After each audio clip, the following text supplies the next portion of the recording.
அனைவருக்கும் வணக்கம். இந்த வீடியோவில் என்ன பார்க்க போகிறோம் அப்படின்னா, சிவன் அழிக்கும் கடவுள் என்பதால் பலரும் அவரை வழிபடுவது இல்லை. ஆனால் அவர் தீமைகளையும் பாவங்களையும் அழித்து பக்தர்களை துன்பங்களிலிருந்து காத்து அவர்களுக்கு முத்தி என்னும் பிரபாத நிலையை தரக்கூடியவர் சிவபெருமான்.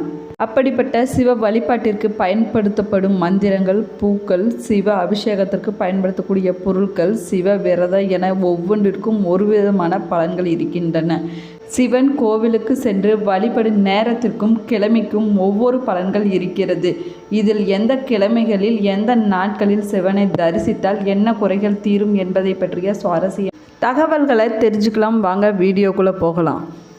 இந்த வீடியோ உங்களுக்கு பிடிச்சிருந்தால் லைக் பண்ணுங்கள், ஷேர் பண்ணுங்கள், கமெண்ட் பண்ணுங்கள். இன்னும் சேனலை சப்ஸ்கிரைப் பண்ணாமல் இருந்தீங்கன்னா சப்ஸ்கிரைப் பண்ணிக்கோங்க. கூடவே இருக்கிற பெல் ஐக்கானை கிளிக் பண்ணிக்கோங்க. வீடியோவை ஸ்கிப் பண்ணாமல் முழுசாக பாருங்கள். நிறைய சுவாரஸ்யமான தகவல்களை தெரிஞ்சுக்கலாம். உங்களுக்கு சிவபெருமான் பிடிச்சிருந்தா ஓம் நமச்சிவாயா என்ற வாசகத்தை கமெண்ட் பாக்ஸில் கமெண்ட் பண்ணுங்கள். வாங்க வீடியோக்குள்ளே போகலாம். கோவில்களுக்கு செல்வதற்கும் இறை வழிபாடு செய்வதற்கும் இறைவனை தியானம் செய்வதற்கும் இறைவன் நாமங்களை சொல்வதற்கும் நேரம் காலம் கிடையாது என்று சொல்லுவாங்க. ஆனால் நம்ம சொல்லும் நேரம் காலம் திதி நட்சத்திரம் ஆகியவற்றை பொறுத்தே நமக்கு கிடைக்கும் பலன்களும் வேறுபடுகின்றன. அப்படி சிவன் கோவிலுக்கு எந்த நேரத்தில் வழிபட்டால் எந்த நேரத்தில் தியானம் செய்தால் என்ன பலன்கள் கிடைக்கும் என்பதை பற்றி தெரிஞ்சுக்கலாம் வாங்க. திங்கட்கிழமையில் வரும் அமாவாசை என்று ராக காலத்தில் சிவபெருமானை தரிசனம் செய்வதால் மன குழப்பமான சூழ்நிலைகள் மாறும் என்றும் சொல்லப்படுகிறது. செவ்வாய்க்கிழமை நாளில் யமகண்ட நேரத்தில் சிவபெருமானை தரிசனம் செய்வதால் கடன் தொல்லைகளில் இருந்து விடுபட முடியும். புதன்கிழமை நாளில் சிவபெருமானை முதல் தரிசனம் செய்தால் அல்லது அபிஷேகம் செய்தால் தொழில் மற்றும் வேலையில் வளர்ச்சி மற்றும் பதவி உயர்வு கிடைக்கும் என்றும் கூறப்படுகிறது. வியாழக்கிழமை இரவு கடைசி தரிசனம், அதாவது பள்ளி அருகே பெருமாளை அனுப்புதல் செய்தால் இணையில்லாத செல்வம் கிடைக்கும் என்றும் கூறப்படுகிறது. வெள்ளிக்கிழமையும் பௌர்ணமியும் சேர்ந்து வரும் காலத்தில் மாலை 4:30 மணி முதல் 6 மணிக்குள் சிவபெருமானை தரிசனம் செய்தால் மகாலட்சுமியின் அருள் பரிபூரணமாக கிடைக்கும் என்றும் சொல்லப்படுகிறது. சனிக்கிழமை நாளில் ராகு காலத்தில் சிவபெருமானை தரிசனம் செய்தால் கர்ம வினைகள் அனைத்தும் கரைந்து விடுமா. ஞாயிற்றுக்கிழமையன்று ராகு காலத்தில் சிவபெருமானை தரிசனம் செய்தால் எதிரிகளால் ஏற்படக்கூடிய துன்பங்கள் அனைத்தும் விலகி தைரியம் உண்டாகும் என்றும் சொல்லப்படுகிறது. இவைகளை விட மிக மிக முக்கியம், லிங்கோத்பவ காலத்தில் சிவபெருமானை தரிசனம் செய்தால் பிறவா நிலையை அடையலாம் என்றும், அதாவது முத்தி நிலையை அடையலாம் என்றும் சொல்லப்படுகிறது. திரியோதசியும் சதுர்த்தியும் சந்திக்கும் காலத்தின் பெயர் லிங்கோத்பவ காலம் என்று அழைக்கப்படுகிறது. அதாவது அமாவாசை அல்லது பௌர்ணமி தொடங்கி 13வது நாள் முடிந்தும் 14வது நாள் தொடங்கும் காலம். தமிழில் சதுர்த்தி திசி என்பதை சிவராத்திரி இரவு என்றும் அழைக்கிறோம். இது ஒவ்வொரு வளர்பிறை என்றும் தேய்பிறை என்றும் வருகிறது. லிங்கோத்பவ கால வேளையில் சிவலிங்க தரிசனம் செய்வதால் சிவபெருமானை அடையலாம். இந்த லிங்கோத்பவ காலம் மாசி மாதம் மகா சிவராத்திரி அன்று இரவு முழுவதும் இருப்பதால் மகா சிவராத்திரி அன்று மட்டும் உயிர்கள் அனைத்தும் இரவு முழுவதும் கண் விழித்து பெருமானை வழிபட்டால் சிவனிடத்தில் செல்லலாம் என்றும் சொல்லப்படுகிறது. லிங்கோத்பவ வேளையில் லிங்க வடிவமான சிவபெருமானை தரிசிக்க முடியாவிட்டாலும் பரவாயில்லை, இவற்றை சொல்லுவதாலும் சிவனின் அருளை பரிபூர்ணமாக பெற முடியும்.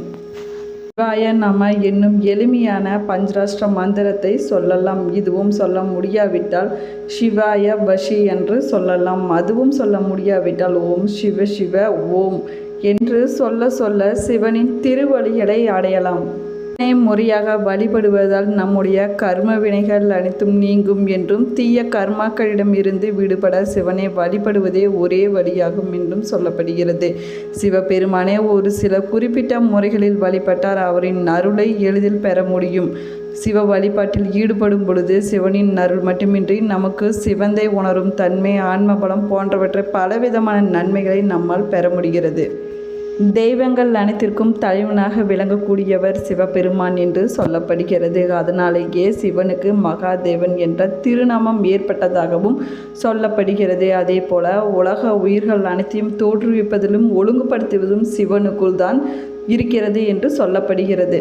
அது மட்டும் இல்லாமல் ஆதியும் அந்தமும் இல்லாதவர் என்றும் அனைத்திற்கும் அப்பாற்பட்டவர் என்றும் சிவபெருமானை வேதங்கள் போற்றுகின்றன. சிவனின் அருள் இருந்தால் பிறப்பு இறப்பு இல்லாத முத்தி நிலையை அடைய முடியும் என்றும் கூறப்படுகிறது. சிவனின் அருளை பெறுவதற்கு முனிவரும் ரிஷிகளும் பல ஆயிரம் ஆண்டுகளாக தவம் செய்து வந்ததாகவும் சொல்லப்படுகிறது. சிவபெருமானை மனதார நினைத்து பூஜை செய்வதும் முழுவதுமாக சரணாகதி அடைவதுமே சிவபெருமானின் அருளை பெறுவதற்கு மிகச் சிறந்த வழியாகும். சிவனின் மந்திரங்களை, குறிப்பாக பஞ்சராஷ்டிர மந்திரமான ஓம் நம சிவாயா என்ற மந்திரத்தை தினமும் உச்சரிக்கும் போது சிவபெருமானின் அருளை பெற முடியும். சிவபெருமானின் திருநாமங்களை மீண்டும் மீண்டும் உச்சரிப்பதால் சிவனின் குணங்கள் நமக்குள் வரத் தொடங்கிவிடும் என்றும் சொல்லப்படுகிறது. சிவ வழிபாடு செய்வதும் சிவனின் லிங்க ரூபத்திற்கு தொடர்ந்து பூஜைகள் செய்வதும் ஆன்ம பலத்தை அதிகரிக்க செய்யும் என்றும் கூறப்படுகிறது. லிங்கத்திற்கு பால், தயிர், தேன், தண்ணீர், சந்தனம் ஆகியவற்றால் அபிஷேகம் செய்வதும் மலர்கள் படைத்து பூஜை செய்வது ஆகியவை சிவபெருமானின் மனதை குளிரச் செய்கிறது. சிவலிங்கம் என்பது சிவனின் அருவுருவம் என்று சொல்லப்படுகிறது. இதனை அபிஷேகம் செய்து வழிபடுவதன் மூலமாக சிவபெருமானுடைய அருள் நமக்கு கிடைக்கும் என்றும் சொல்லப்படுகிறது.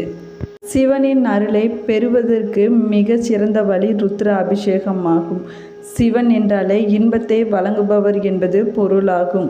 காதல், திருமணம், மகிழ்ச்சி, செல்வம், சக்தி, ஞானம் போன்றவற்றை வழங்குபவராக சிவபெருமான் இருக்கிறார்.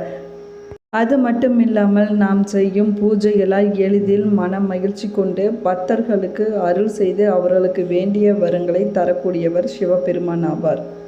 ருத்ராபிஷேகம் என்பது சிவபெருமானை மகிழ்விக்க செய்யப்படும் மிக முக்கியமான பூஜையாக பார்க்கப்படுகிறது. சிவனுக்கு விருப்பமான மிக நீண்ட சடங்கு ருத்ராபிஷேகம் ஆகும். ருத்ராபிஷேகம் செய்வதும் அந்த யாகத்தில் கலந்து கொள்வது வாழ்வில் உள்ள அனைத்து பிரச்சனைகளையும் தீர்க்க வழியே அருளக்கூடியதாகும். அது மட்டும் இல்லாமல் சிவபெருமானை அபிஷேக பிரியர் என்றும் கூட கூறுவாங்க. பலவிதமான பொருட்களால் அவருக்கு அபிஷேகம் செய்வது, அவரை குளிர்விப்பது அவருக்கு மிகவும் விருப்பமான ஒன்றாகும். சிவபெருமானின் அபிஷேகத்திற்கு தேவையான பால், தேன், மஞ்சள், சுத்தமான தண்ணீர் கொண்டு அபிஷேகம் செய்வதும் வில்வத்தால் அர்ச்சனை செய்வதும் சிவபெருமானின் அருளை பெற்றுத்தரக்கூடியதாகும். கங்கை நீரால் சிவனுக்கு அபிஷேகம் செய்வது மிகவும் சிறப்பு வாய்ந்ததாக பார்க்கப்படுகிறது.